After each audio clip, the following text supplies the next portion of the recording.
A head coach doesn't simply vanish in the middle of an international competition. If there isn't a serious issue going on behind closed doors, coaches don't abandon their own bench. However, it is precisely what transpired with Kara Lawson, the head coach of the USA squad at the FIA World Cup qualifying tournament in Puerto Rico, particularly following her handling of starlet Caitlin Clark. She abruptly left with 3 games remaining, and Team USA was now led by Nate Tibbetts of the Phoenix Mercury. What was altered? What really transpired during those conversations in the front office or in that locker room? Do you believe Caitlin was undermined by Kara Lawson? Tell me in the comments section below.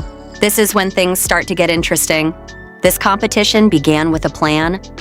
The most intriguing player in women's basketball at the moment, Caitlin Clark, was supposed to start 4 out of 5 games and come off the bench. Think about the first game versus Segal. Despite playing few minutes and coming off the bench, Clark smashed 5 FIA world records in that game. She recorded the most assists ever by a debutante from the USA in an FIA qualifying match. In a single night, records that had stood for decades vanished.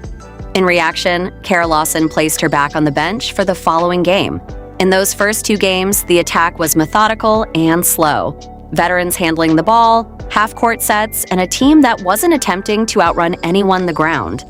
And that's based on a philosophy. The head coach of the Indiana Fever and a Team USA assistant, Stephanie White, now has made it clear that she wants Clark to play more deliberately, slowly, and off-ball.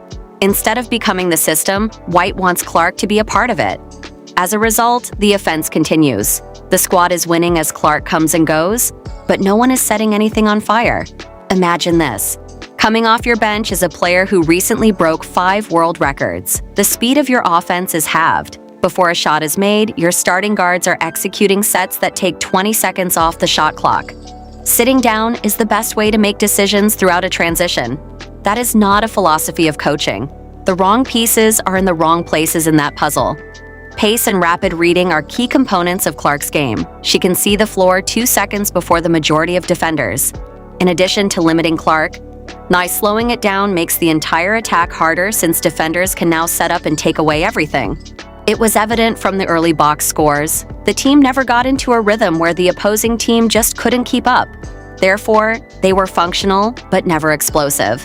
The Puerto Rico game followed. Clark's time was further reduced. Puerto Rico used a box and one strategy against her, focusing their entire defensive strategy on eliminating her from the game. And it was successful. Not because Clark isn't good enough, but rather because there were no solutions in the offensive system surrounding her. The group appeared to be stranded. Commenters took note. Supporters were incensed. You experienced that too if you watched the game. Everyone could tell that this was not working, with the exception of the coaching staff. However, that's not all. Despite all of this, 4 games on the bench, a box, and 1 meant to erase her, and a system created for someone else, Clark continued to lead Team USA with efficiency and a plus or minus. Throughout the whole competition, take a moment to consider that. Despite having a limited role, bench minutes, and a restrictive system, she nevertheless did better than any member of her own team in those 2 areas. Not only did she lead Team USA in these statistics, but she also led the entire tournament. The entire field was led by her. Following Puerto Rico, Lawson takes the lead and she's asked directly about Clark's role by a reporter using the press conference microphone. Lawson turns around. "Everyone on Team USA should shine," she says. The records are not mentioned by her. She doesn't talk about the minutes. Nothing is explained by her. Just don't respond and go on. That alone tells you everything. 5 world records have been broken. The squad is obviously superior when Clark is in charge of the offense. Yet the head coach will not even mention her name when asked directly. Then Lawson abruptly stops attending games. The Game 3 tips off. Nate Tibbetts is drawing up plays and calling timeouts while standing on the Team USA sidelines in a polo shirt. There's just no Kara Lawson. There was no news release, no notice from USA Basketball, and no statement indicating that she had a scheduling difficulty or left for personal reasons. She simply vanished. Tibbetts is the Phoenix Mercury's head coach. That's what he does. Prior to this competition, he was not officially a member of Team USA. It is therefore abnormal that he is now the one running the huddle with the clipboard and making substitution decisions. Coaches don't merely stray onto the sidelines of international competitions because a seat was available. Someone place him there. A call came in. USA. Basketball did not make any public statements, no status or loss update. There is no justification for the modification. Nothing. When an organization keeps silent about something so obvious, it usually indicates that they would, I prefer, not to speak aloud. Thus, the internet continues to function as usual. People begin to extract footage, align timelines, and make connections. Connecting the dots is not difficult. Immediately following the Puerto Rico game, Lawson vanishes. Following the press conference in which she refused to mention Clark's name, then immediately following the Clark incident, which sparked a national discussion about poor leadership and squandered talent. The rumors that began to circulate were really straightforward. After observing what was taking place on the court, USA Basketball determined that it was an issue they could not allow to continue. In particular, the Caitlin Clark scenario had turned into something the organization did not desire, a fix to their brand before a World Cup cycle begins. No one is formally confirming any of it, whether it was the record she broke while sitting on the bench, the press conference in Puerto Rico, or something spoken in private between players and staff. However, it is extremely difficult to claim that this was a coincidence given the timing. Fine Tibbetts then takes action in the first time in 3 games that Lawson has failed to accomplish so. He starts Caitlin Clark. He starts with that. Clark begins. New Zealand is defeated by Team USA by 55 points. 55 wiki. In 23 minutes, Clark scores 14 points, dishes out 6 assists, commits no mistakes, and the offense is completely different from what it was under Lawson. Clark is pushing in transition. Teammates are getting open looks early in the shot clock. The pace is quicker, the spacing is cleaner, and everything simply flows. The squad goes from struggling through box and 1 defenses to winning by 55 points with just 1 coaching change and the choice to start Clark and run the offense through her. It's not an improvement in talent. There was no change to the roster. It took time for the players to improve. When the system was altered, Clark buried in the incorrect system appears entirely different from Clark in the correct one. Additionally, Tibbetts does not avoid being questioned about Clark following the game. He is direct about the strategy. Guard-heavy lines with the ball flowing and the pace increasing, Paige Becker working in space, and Clark running with Kelsey Plum. He discusses Clark in the same manner as a coach discusses a player he genuinely wants on the court. Compared to the results of the earlier news conferences, there has been a discernible change. Look, no one from USA Basketball will publicly claim that Lawson's handling of Caitlin Clark contributed to her dismissal. Organizations don't communicate like that. However, Tibbetts' initial choice reveals exactly what USA Basketball believes to be the issue. Imagine this. You assume charge of a group midway through the competition. You've seen the movie. You are fully aware of what has been wrong. And on your bench is one of the sport's top floor generals. First, what do? Tibbetts' response was straightforward. Clark, get going, use her to carry out the offense, allow her to quickly make decisions by letting her see the floor. The entire adjustment is that. No lengthy installation time, no intricate plan, and no easing her in.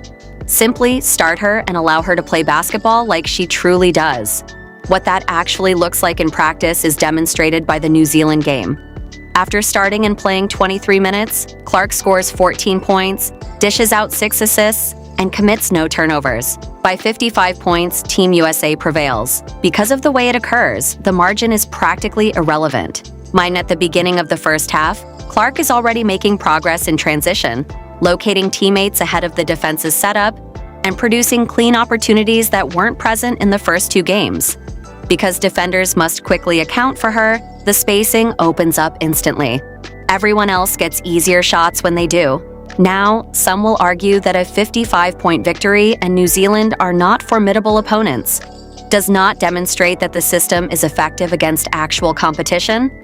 Instead, let's examine the complete tournament statistics. In all 5 games, Clark topped Team USA in efficiency in assists plus-minus. Additionally, she was the tournament leader in both efficiency and plus-minus. Not only her team, but every player on the field from every nation. Every opponent is covered by those figures. On all of the games, even the ones in which she has been benched. Therefore, when the data spans the entire tournament, the claim that the blowout was simply a mismatch doesn't really hold up. Tibbetts places Clark in the backcourt with Paige Buckers and Kelsey Plum. There are 3 guards on the floor at once, and they are all capable of handling the ball and making choices. Italy doesn't have a suitable response. The USA triumphs by 34 points, and the offense appears to be enjoyable. It has personality and pace.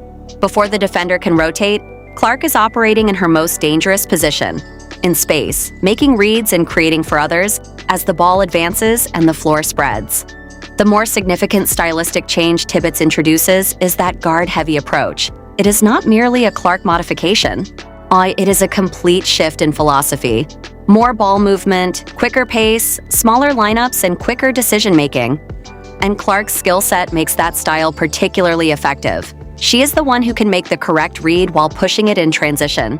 Before 8 arrives, she is the one who can get into the paint and deal it out. When she runs the system, the entire system breathes differently. Under Lawson, the offense asked Clark to conform to a predetermined framework, play off the ball, slow down, and stay inside the system. The building is constructed under Tibbetts around what Clark does so organically. Accelerate, create for others, read, and penalize any defense that tries to slow things down. The outcomes on the scoreboard accurately reflect the fact that those are 2 entirely different starting locations. Thus, and by the time the tournament's last game begins, Clark is beginning to play the most minutes for the squad, and the victories are mounting by 30 to 50 points. At that moment, the discussion about the tournament MVP isn't really a discourse. 14, that's 14. She spent the majority of that time coming off the bench, setting FIA world records in just 7 days.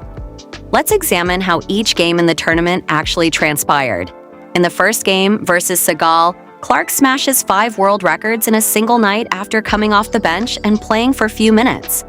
In an FIA qualification match, she records the most assists ever by a USA rookie. She has the most assists in a debut in the history of the competition, documents that had been neglected for decades, lost in a single game by a player who hadn't even begun. The offensive never really takes off, but Team USA prevails. Instead of being dominant, it is functional. The second game is essentially the same. Clark has returned to the bench. Even so, the offense remains sluggish and more records are broken since that is exactly what she does when she's lying on the ground. It all culminates with the Puerto Rico game. The team suffers, her minutes are reduced, and it's like seeing someone try to win a race with one shoe tied.